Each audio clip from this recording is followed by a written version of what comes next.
What's happening? Sorry, I'm 5 to 6 minutes late.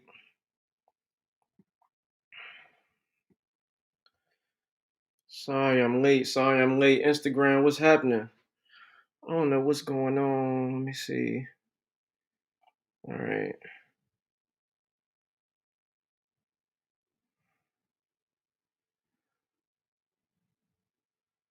Hold on. Let me see what's going on with Instagram. 1 second, y'all.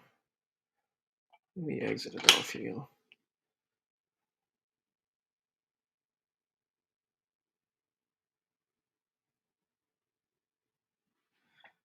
See if I do it on this phone. Let me see what we got here.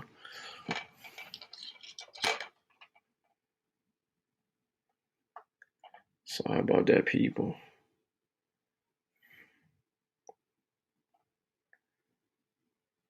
See what this Joe tell me.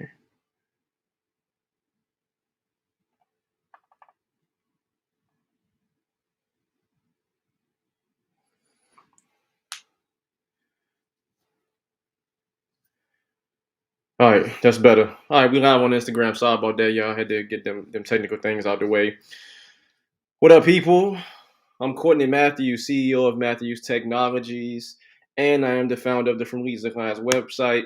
Hope you guys are having a wonderful Thursday. Welcome back to episode 6 of Come Chat with the CEO, where I get on live twice a week, connect with my audience, and answer any questions that you guys may have about our business. And I may go on, rants, do how tos, have case studies, just talk about different elements of my business and my shop and things of that sort. So, excuse me. And so today, and I guess it's just been. I guess this week is a rant week.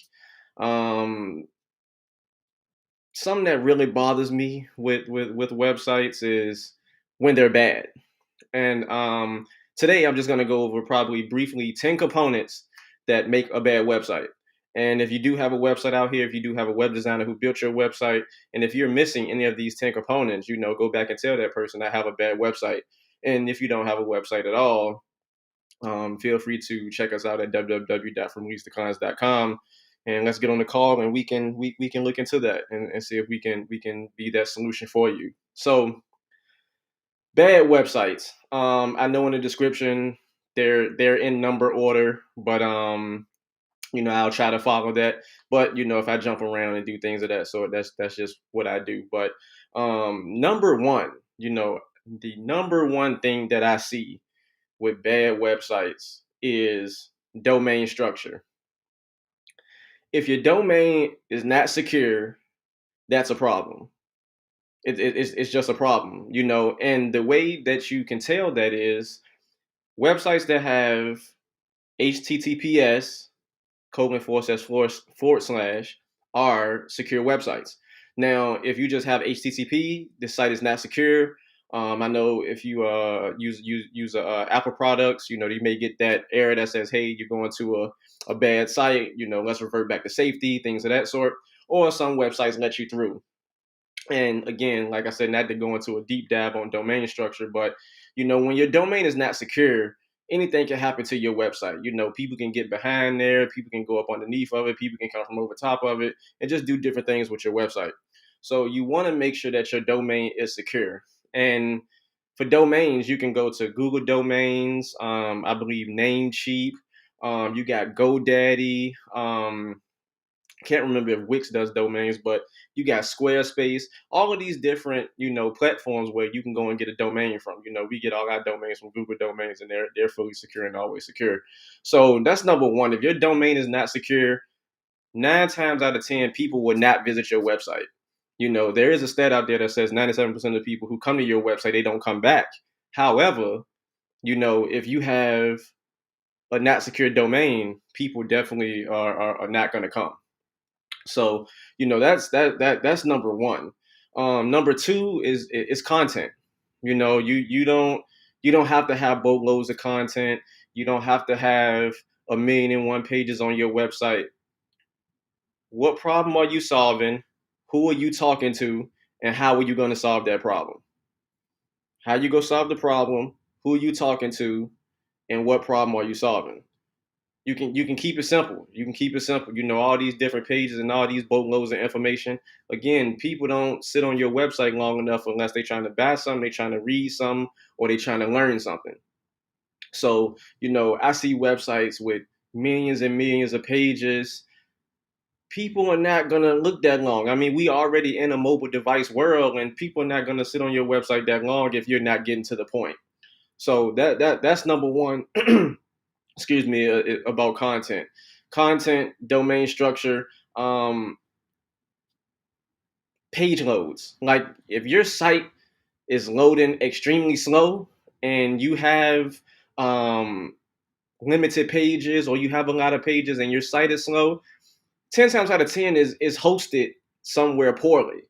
They have different hosting companies out here where you can just go on Google and type in website hosting. You will find different companies and things of that sort. A tool that we use to gauge that speed is, I believe it's Go Metric. Go Metric, and I'll put the link in the description. But that's what we use to check the speed of our websites and things of that sort. So if your site is not loading, people are going to leave. If your domain is not secure, people won't come.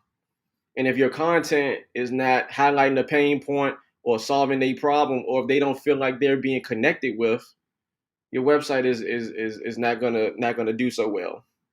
So next, your contact information. You know, all the time I see, to conduct business, hit my IGDM. Sir, ma'am, that's not business. Give me an email address. Heck, give me a number to call.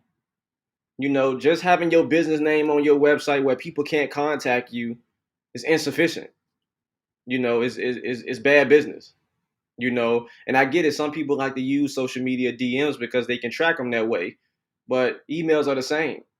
If I send you an email and social media goes away, I still have your contact information, at least your email address. So people add contact information to your websites, not just the business name, not just a logo, contact information. If you bury it in your website, put it on the footer, put it on every single footer. Heck, if you want to put it on the header, you can add it there. Just make sure it's on your website. Also, next is clear organization.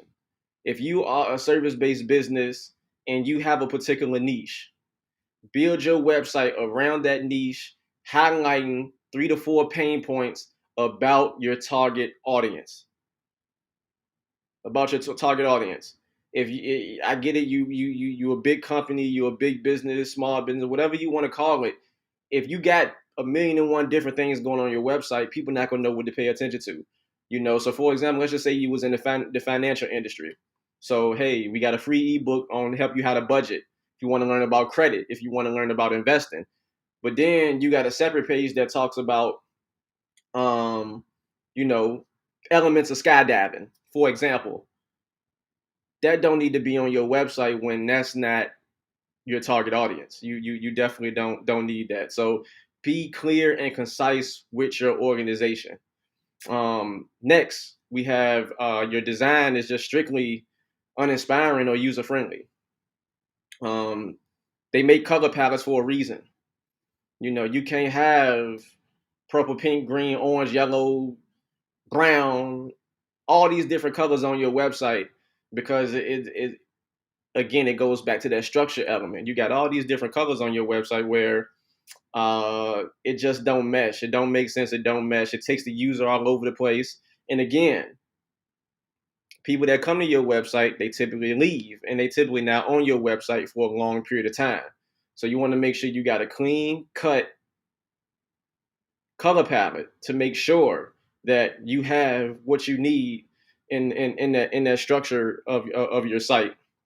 Me personally, I think maybe somewhere along the lines of 5 to 6 colors max, just depending on what you got going on, and what your market is, and things of that sort. Some people may agree, some people may disagree, but I tend to use 5 or 6 colors to hone in on my color palette when I'm doing website work. And also too, there's ADA compliance and things like that, but that's another conversation for a different day. Next, we have you don't have any high quality images. I get it. These cell phones are high tech. Me personally, I don't even have the iPhone 13, so I don't know how the camera is.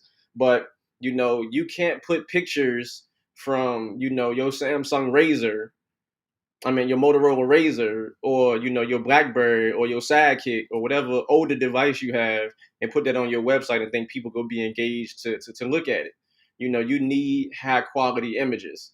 If you just starting out, use some stock photos. In my opinion, when you are starting out, use some high quality um, stock photos until you either get a photographer or you get a nice camera to take quality images of your own and put them on your website. Your website is for viewership. You want people to see the quality of work that you want to present to them. So, and again, like I said, going back to site speed and things like that, your site is just unresponsive. Like I go to your website, I get in, I go to the contact us page, and I fill in my information. I click submit, and nothing happens. I don't get a thank you page. I don't get a well done. I don't get a hi, how you doing. I don't get nothing. Your page is just unresponsive. That is a problem. It can be hosting, it can be site structure, it can be a domain issue. There are other things that you can do to troubleshoot that. And then next you have, there are little small annoyances that people may have with websites, and obviously from a designer perspective, they may not think it's an annoyance. Even from a client perspective, they may not think it's an annoyance. But certain things that can be annoyances is no call to actions. You're basically not telling me what to do on your website. If I wanted to book a call with you and I hit the contact us button, yes, that's a call to action. But why am I contacting you? Like, what am I getting? What kind of value I'm getting from your website? So you always want to tell the viewer or the potential prospect what they need to do next. You want to kind of walk them down this path to eventually get to your hot offer, which is either book a call from you or buy a product from you. So those are little annoyances. Like I said, colors. If you got a million and one colors all over the place, that's an annoyance. Excuse me. So and like I said, one of the annoyances was no call to actions, but the 10th component is no call to actions. Um, you know, just a form that says contact us, that's not a call to action. You need a physical button that's telling the viewer to do something, whether it's download an ebook, whether it's book a call with you, whether it's send you an email, whether it's call you on the phone. You need a call to action. And typically these can be in the form of buttons, or they can be in the form of links, but you have to make sure you put something out there that stands out to them so they know what to do next. So with that, those were the 10 components that just simply make a bad website. If you are one of those people who have one of these components, three or four of these components, or if you have all 10 of these issues, feel free to go to fromleads2clients.com and let's book a strategy call. Let's talk about it. We can go through your website together. We can, if you don't have a website, we can talk about, what kind of project you're trying to implement, what you're trying to accomplish. I'm here to help. And again, like I said, feel free to go to www.from, F-R-O-M, leads, L-E-A-D-S, the number 2, clients.com, clients. And feel free to check us out, man. Like if you have one of these 10 things, you have a bad website, and we're here to help you, and we can help you fix those things and turn your website into the machine that it can be. And if not, you simply just have a brochure. So with that, I wanted to come up here and share that quick rant with you guys. But nonetheless, I'm Courtney Matthews, CEO of Matthews Technologies, the founder of the From Leads to Clients website, and I'll see you guys next week.